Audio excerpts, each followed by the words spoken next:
먼저 충남 아기수당에 대해서 말씀드리겠습니다. 출산 가정의 아동에게 충남 아기수당을 지원해서 출산 장려와 아동 양육에 대한 경제적인 부담을 덜어드리기 위해서 아이 낳고 기르기 좋은 충남, 또 대한민국 복지수도 충남을 건설하는 데 크게 기여하고자 합니다. 추진 배경을 말씀드리면 양승조 도지사께서 민선 7기 도정의 제1과제로 저출산 극복 의지를 표명하시면서 충남 아기수당을 통해서 출산과 양육에 대한 국가와 지자체의 책임을 강조하셨고, 또 잘 아시는 바와 같이 우리 충남의 합계 출산율이 지난해 기준으로 해서 1.28명인데요. 물론 전국적인 현상은 1.05명이고요.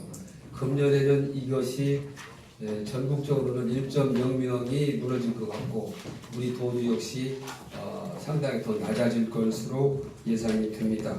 아울러서 각종 연구 자료를 보면 저출산 문제 해결을 위해서 가장 필요한 것이 출산과 양육 부담을 덜어주는 것이라고 하는 그런 통계도 나와 있고, 또 아울러서 국가 정책으로 아동 수당을 지원하고 있지만 이것 가지고는 부족하다는 그런 결과에 따라서 출산율 향상과 아동 양육을 위해서는 자치단체의 역할도 중요하다는 점을 반영해서 우리 충청남도는 충남 아기수당을 지급하는 것을 추진하게 되었습니다.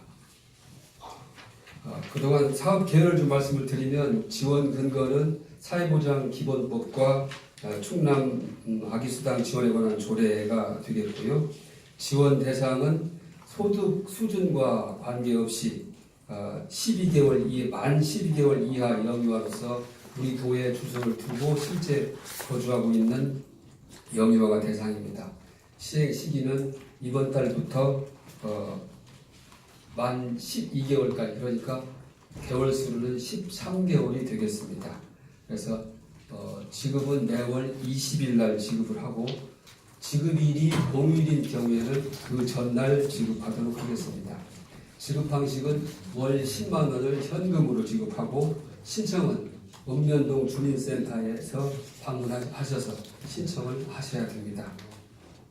그동안 추진 상황을 말씀을 드리면, 지난 7월에 충남 아기수당 지원에 관한 기본 계획을 수립하고, 또 사회보장제도 신설과 관련해서 보건복지부와 심의를 요청을 해서 심의를 하기 시작을 했고, 8월에는 사회보장 정보 시스템을 활용해서 쓸 수 있는 것을 사전 협의를 마쳤고, 9월에는 사회보장 정보 시스템 활용할 수 있도록 보건복지부의 승인을 받았습니다. 아울러서 충남 아기수당 지원에 관한 조례도 도의회에서 의결되었고, 9월 17일부터 저희들이 본격적으로 충남 아기수당을 홍보를 하기 시작했고, 10월 8일부터 신청을 받기 시작했습니다. 그래서 지난주 16일까지 주민등록상 대상자 14,619명 중에서 13,138명이 신청을 했습니다. 신청 대상자를 보면 딱 90%가 신청을 했는데요. 일부가 10% 정도는 해외 체류 중이라든지, 또 아직 출생 신고를 못한 사람, 또 다른 일정한 사정이 있어서 신청을 안 한 사람들이 있는데, 이런 사람들은 추후 신청이 들어오면 다음 달에 소급해서 지급할 예정입니다. 오늘까지 사실 확인을 거쳐서 지난주까지 들어온 13,138명에 대해서 오늘까지 사실 확인을 거쳐가지고 내일 지급하도록 하겠습니다. 아울러서 말씀드릴 사항은 이후 신청하신 사람의 아기에 대해서는 12월 달에 소급 적용하고, 다만 소급 적용은 이 아동수당법을 적용해서 출생신고 이후에 60일 이내에 신고를 하면 소급해서 지급을 하고요. 출생신고 후 60일이 넘어서 신고를 하게 되면 소급 적용이 안 됩니다.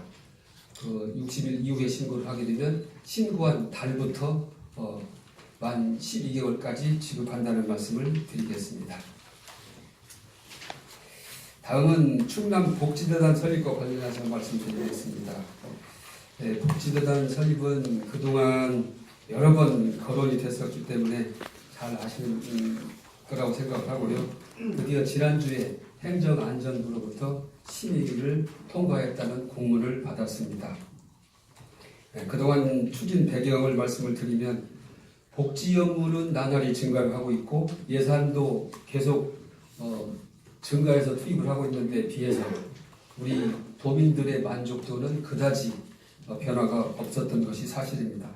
아울러서 복합적이고 다양한 요구는 증가를 하고 있는데 반해서 우리 행정력은 거기를 따라가지 못하고 있어서 이런 문제를 해결하기 위해서는 현재 우리가 추진하고 있는 도와 시군이 추진하고 있는 각종 복지 시책에 대해서 조사하고 분석하고 진단을 해서 문제점과 성과를 도출을 해서 개선 방안을 만들어내고 그리고 이와 아울러서 도민들이 요구하는 수요자들이 갖고 있는 니즈에 맞는 정책을 개발하고 연구하는 그런 전문 기관이 필요해서 그동안 저희들이 열심히 노력을 했습니다만 지금 우리나라 복지 정책을 선도하고 있는 서울시나 경기도를 보면 복지재단에서 그런 역할들을 하면서 상당히 많은 그런 필요한 국민들에게 꼭 필요한 그런 제도나 정책을 연구하고 있어서 저희들도 거기에 발맞춰서 우리 충청남도의 각종 복지 시책을 선도적으로 이끌기 위해서는 복지재단이 필요하다 해서 그동안 추진을 해왔던 게 사실입니다. 설립 계획을 말씀을 드리면 명칭은 재단법인 충청남도 복지재단이고요. 조직은 5팀 22명으로 해서 경영기획, 정책연구, 컨설팅 인증, 네트워크 및 서비스 지원, 교육 지원팀으로 운영을 하려고 합니다. 소요 예산은 최초에는 25억을 지금 저희들이 예상을 하고 있는데요. 연간 인건비를 비롯해서 소요 경비는 15억 그리고 복지 재단이기 때문에 재단 법인이기 때문에 기본 재산을 50억 원을 목표로 해서 적립을 하려고 합니다. 그래서 1년에 10억 원씩을 적립을 하려고 합니다.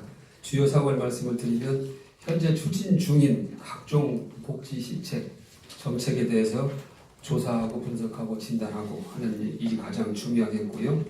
그 다음에 복지수도 충남 구현을 위한 전달 체계 구축 및 복지정책, 각종 복지정책을 연구하고 개발하는 것이 큰 사업이 되겠습니다. 아울러서 사회복지 서비스 품질 관리라든지 경영 지원, 또 사례 컨설팅, 그리고 복지 자원의 효율적인 관리, 배분을 위한 네트워크 구축 등 복지 정책과 관련되는 전반적인 사항을 연구하고 개발해서 우리 충청남도 복지 정책의 컨트롤 타워 역할을 할 수 있게끔 하고자 합니다. 그동안 추진 상황을 간략하게 말씀을 드리면 지난 2010년 10월 달에 복지재단위가 처음 나왔었습니다. 도의회에서. 그리고 나서는 흐지부지 됐다가 2014년도 9월에 저희들이 복지재단 설립 추진 계획을 다시 수립을 해서 추진을 했었고 그러면서도 실질적으로는 도의회라든지 일부 또 단체에서 중복성을 이유해서 논란이 이어져 오다가 지난 16년에 이거 관련해서 별도의 복지재단을 만드는 것보다 충남연구원이나 또 여성정책개발원에 부속으로 설치하면 어떨까 하는 것도 같이 검토를 해봤는데 역시 충남연구원이나 충남연구원에서는 인원을 감축해야 되고 구조조정의 필요성이 있어서 복지재단을 전문적으로 연구하는 인력을 넣고 업무를 하기는 벅차다. 그래서 연구원에서 할 수 없다라는 답변을 최종적으로 들었고 여성정책개발원에서도 복지 여성 문제나 가족 문제가 복지 문제이긴 하지만 복지 전반적인 문제를 다루기에는 여성 가족의 정체성의 문제가 있다고 해서 거기서도 추진이 불가하다는 답변에 따라서 별도의 복지재단을 만들기로 본격적으로 추진을 해왔습니다. 그리고 2017년 5월 달에 제3차 충남복지재단 설립 기본계획을 수립하고 실질적으로 추진을 하기 시작해서 17년 8월에 행정안전부와 설립 타당성 협의를 하기 시작했고, 또 복지재단 설립에 관한 간담회를 도의회, 또 사회복지협의회, 사회복지사협회 등 28명과 간담회를 통해서 설립의 필요성과 방향을 공감한 바가 있습니다. 그리고 나서 작년 12월부터 금년 4월까지 5개월 동안 연구 용역을 거쳐서 지금과 같은 복지재단 설립 구상안을 확정을 했고, 이거에 따라서 저희들이 행정안전부와 심의하고 또 도민공청회까지 거쳐서 행정안전부에 지난 11월 초에 최종적인 협의를 한 결과 지난주에 심의가 통과됐다는 말씀을 드리겠습니다. 앞으로는 이번 달에 입법 조례를 준비를 하고 다음 달에 조례를 입법 예고한 후에 내년도 처음 도의회가 열리는 2월 달에 조례를 상정해서 제정을 한 후에 5월 달에 예산을 확보하고 6월 달에 이제 형식적이지만 보건복지부의 설립 허가를 받은 다음에 늦어도 7월에는 복지재단을 출범하도록 하겠습니다. 복지재단 설립이 이제 행정안전부의 심의를 통과해서 실질적인 이제 추진이 승인이 된 거기 때문에 예정대로 진행을 해서 우리 충청남도도 현재 우리 도와 시군이 하고 있는 각종 복지 정책에 대한 조사, 분석, 진단을 통해서 문제점과 성과를 도출하고 그리고 개선 방안을 마련하면서 선진적인 우리 도민들이 요구하시는 그런 각종 정책을 개발하고 연구하는 일에 매진을 해서 우리 충청남도 복지 정책에 컨트롤 타워 역할을 할 수 있는 그런 역할로 자리매김할 수 있도록 복지재단을 설립하겠다는 말씀을 드리겠습니다. 이상으로 설명을 마치고 여러분들의 질문이 있으시면 받도록 하겠습니다. 예, 홍 기자님. 지금 이제 복지재단에 대한 문제인데요. 말인데요. 사회 서비스 공단하고 문제에서 추진하고 있는 그거하고 차이점이 있는 것은 무엇인가요? 예, 사회서비스진흥원이라고 하다가 지금 사회서비스원이라고 하는데요.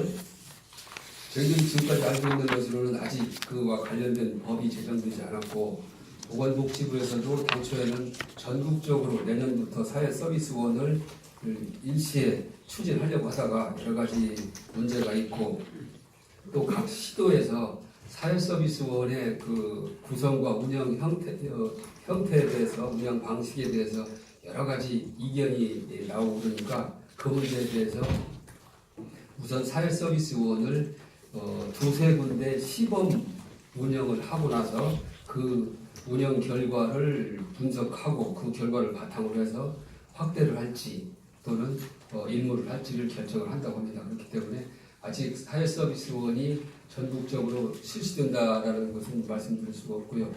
사회서비스원이 만약에 전국적으로 확대 시행이 되면 우리 복지재단은 사회서비스원에 통합해서 정부의 방침과 우리 충청남도의 복지정책을 이끌어가는 그런 방향으로 운영할 그런 계획을 가지고 있습니다. 예. 네, 한 가지 제안이고 두 가지 질문인데 한 가지는 좀 최근 들어서 복지 공약이 많이 지금 개발되고 제시되어 있는데 예. 중 국장님께서 정확히 어떤 공약이 얼마나 정해서 되는지 그리고 시군 매칭이 어느 정도 지금 그런 거 한번 좀 기획방에 마련해주시면 감사하겠고 두 번째 이제 질문 드리겠습니다. 예. 우선 지금 시군에서 충남의 그 도지사의 주요 공약의 이행에 대해서 현금을 지급하는 방식 자체에 대한 거부한 문제의식을 가지고 계신 분이 계시고 특별히 이제 매칭 비율에 대해서 일방적으로 도에서 지시 내려오고 있다는 문제의식이 있습니다. 이건 어떻게 해결하실 것인지 하고요. 두 번째는 어쨌든 복지재단을 만들면 결과적으로 복지 정책을 개발하겠다는 것인데 도의 재정은 분명히 한계가 있고 결과적으로 복지재단 통해서 복지 정책에 대한 또 거기에 따른 재정이 투입해야 될 상황인데 분명히 어떻게 보면 좀 그 취지는 공감하지만 한계가 분명히 있는 것 같다는 느낌이 드는데 그 부분에 대한 입장 맞습니다. 예. 질문 감사드리고요. 세 가지 우선 말씀을 드리면 지금 각종 복지 정책 관련해서 우리 이 국에서 하고 있는 것은 우선 아기수당, 저출산, 고령화 이 문제가 이제 가장 크게 대두가 되는데요. 우리 도가 지금 이제 각종 복지 정책을 여러 가지를 발표를 하면서 이제 아기수당이 있고 그리고 노인 무료 버스가 있고 또 사회보험 같은 게 있는데 저희 국가에 소관되는 것은 충남 아기수당입니다. 이 아기수당은 저희들이 시작할 단계부터 시군과 긴밀하게 협의를 거쳐서 재정 부담까지도 저희들이 실질적으로 상당히 많이 협의를 하고 시군들의 의견을 수용을 했습니다. 그래서 일반적으로 도와 시군의 재정 부담은 3대 7인데요. 저희는 처음부터 복지수당은 5대 5로 시군의 의견을 수용을 해서 추진을 했다는 말씀을 드리고요. 그 매칭 방식까지 이제 같이 답변을 드린 거고요. 그리고 일부 시군에서 이제 그런 의견도 있고 또 현금 지급보다는 간접적인 지원 방식도 말씀하시는데 현재 저희들이 판단하고 물론 정부에서도 그렇습니다만은 아동 수당이라든지 아동 수당에 이제 더해서 이제 우리가 아기 수당을 주고 있는 건데 이거 가지고는 턱없이 부족하다.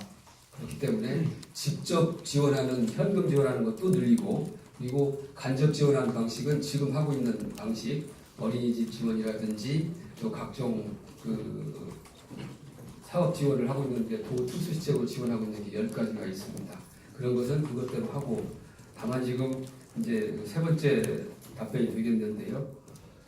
복지재단에서 각종 정책을 개발하고 또 기존의 사업들도 있고 하니까 예산은 늘어날 것은 저희들 상당히 예상을 하고 있습니다만 그 예산을 무턱대고 계속 늘려서는 할 수 없을 겁니다. 그래서 예산 형편을 고려하면서 정책적으로 효과가 있고 또 도민들께서 다수가 원하는 사안이라고 하면 그런 사안은 면밀하게 검토를 하고 또 예산이 반영되는 것 때문에 사전에 시군과 충분하게 교감을 이루어서 시군의 동의를 최대한 이끌어내서 추진하겠다는 말씀으로 답변을 드리도록 하겠습니다.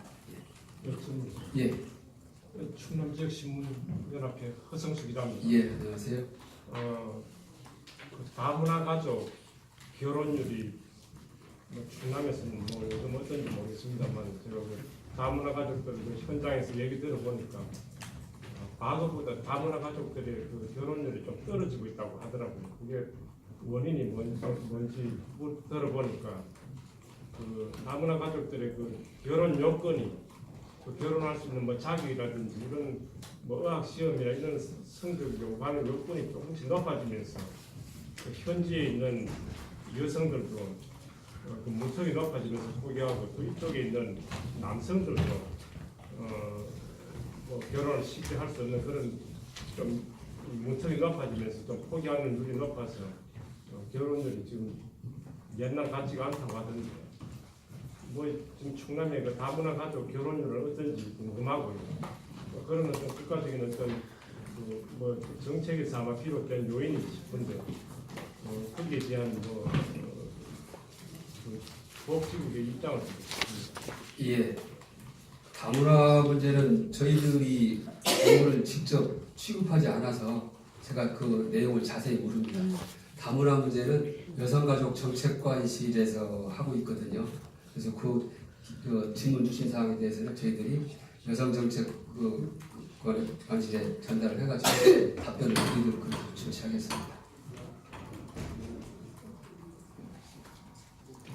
여기 충남 복지재단 설립을 하는데 예. 매해 10억씩 계속 5년간 50억을 넣는 거죠. 그렇습니다. 그 사이에 인건비가 75억 원이 들어가는 거죠. 이제 인건비는 매년 15억이 들어가는 거죠. 그러니까 그 사이에 75억 원이 들어가는 거 아닙니까? 그죠? 5년간 75억이 아니고 5년간은 125억이 들어가는 거죠. 아니 그러니까 전체는 125억인데 예. 그 중에 50억은 세이브가 되는 거고 예. 75억은 쓰는 거 아니에요. 그렇죠. 근데 재단이라고 하면 기본적으로 재산이 있어서 그 재산을 활용해서 일을 하는 건데 50억이 더 채워지기 전에 이미 인건비를 75억씩 나가면 좀 문제가 있는 거 아니에요? 그건 5년간이죠. 1년간이 아니고. 그러니까요. 아니, 그러니까 10억이 올해 10억이 생겨서 무슨 일을 한다라고 하잖아요. 50억이 생겼을 때는 그만큼 더 일을 많이 할 거 아닙니까? 그렇죠. 근데 처음부터 50억의 이 세 분 그 인건비나 10억 원 있을 때 인건비랑 똑같다고 하면 문제가 있잖아요. 그럼 인건비가 더 늘어야 한다는 얘기입니까? 줄어야 한다는 얘기입니까? 처음부터 그렇게 할 필요가 없다는 거죠, 크게. 처음에는 인건비가 예를 들어서 5억 든다가 50억이 되면 15억이 들어가면 맞는데 처음에는 15억 원씩은 어차피 도에서 출연하는 거니까 쌓이는 거죠. 어디서 끌어오는 건 아니잖아요. 예. 그러면은 10억 갖고 할 수 있는 일이나 50억 갖고 할 수 있는 일이나 똑같다는 얘기인데. 그 기본 재산은요. 예. 이제 재단법인 설립에 관한 이제 그 관련 법률에 의해서 충족을 해야 되는 재산이고요. 그 용도는 건물 임차료라든지 또 특정 사업을 개발해서 별도로 한다든지 여기에 들어가는 것이지 인건비에 들어가는 게 아닙니다. 아니, 그 말씀은 알겠는데 예. 기본 재산 50억이 이제 생겼을 때에 일하고 기본 재산 10억 있을 때 일하고 똑같은 일을 한다는 겁니까? 점점 일이 늘어나야 되죠. 당연히 늘어나게 되면 네. 처음이 조금이든 나중에 나머지든 해야지 똑같잖아요 지금. 일단은 인원을 22명으로 해놨기 때문에 그 개괄적으로 15억을 인건비나 그 운영비로 책정을 한 것이고요. 그러니까 50억이 돼도 기본 재산이 50억이 돼도 인원은 22명이라는 얘기 아니에요. 이제 그때까지 가봐서 업무가 늘어나고 하면 인원이 늘어나면 그 운영비나 인건비가 늘어날 수가 있죠. 지금 5개 팀 22명으로 해놨는데 예. 과연 처음에 설립하자마자 5개 팀 22명이 필요한가요? 예, 필요합니다. 거기 그 이제 팀을 제가 아까 설명드렸지만 경영, 기획, 정책, 연구, 컨설팅, 교육 이걸 하기 각 부서가 그런 것을 해야 되기 때문에 연구하는 사람들이 컨설팅하러 돌아다니고 교육하러 돌아다니면 연구가 제대로 안 되겠죠. 그러니까 각 파트별로 역할을 분담해서 일을 해야 되겠죠. 그러니까 이 5개 팀 22명을 그 저희들이 이제 기본 인원으로 책정한 것은 현재 전국에 있는 10개 복지재단 이걸 다 조사를 하고 그리고 전문가들의 의견을 수렴을 해서 결정했다는 말씀을 드립니다. 지금까지 복지 쪽의 이 단체들이 보면은 아까 저 다문화 뭐 얘기를 했지만 실제로 다문화에 들어가는 예산이 엄청나게 많습니다. 근데 실질적으로 다문화 가정에 가는 비용은 거의 없어요. 그 1인당으로 따져보면 엄청나게 많아야 되는데 혜택받은 사람은 그러니까 이런 중간 가정이 자꾸 많아져갖고 복지 예산이 엄청나게 된다는 거죠. 예, 그건 이제 그 다문화 센터라든지 거기서 하는 이제 일에 따라서 예를 들어서 다문화 예, 그렇죠. 다른 복지도 근데 복지재단은 그런 것을 이렇게 직접 사업을 하는 것보다는 정책을 개발하고 연구하고 그리고 우리 도가 시군과 같이 하고 있는 각종 사업에 대해서 이 사업이 제대로 굴러가고 있는지 문제는 무엇인지 이런 것을 조사하고 분석하고 진단해서 개선 방안을 만드는 것이 연구 정책 연구에 못지않게 중요하다는 말씀을 드립니다. 현재는 저희들이 여러 가지 우리 복지보건국이 542가지 일을 하고 있지만 이 사업들이 정말 어떤 성과를 내고 있는지 정확하게 분석하고 진단하는 기능까지는 저희들이 못하고 있습니다. 그런데 복지재단이 설립이 돼서 잘 운영되는 데는 그런 것까지 하고 있기 때문에 저희들이 보다 발전적이고 도민들의 수요에 부응하기 위해서 복지재단을 만들고 있다는 말씀으로 답변을 드리겠습니다. 우리가 지금 많이 할 것 같아요. 다음에 다시 보고. 예, 고맙습니다. 또 다른 질문 있으시면 받겠습니다.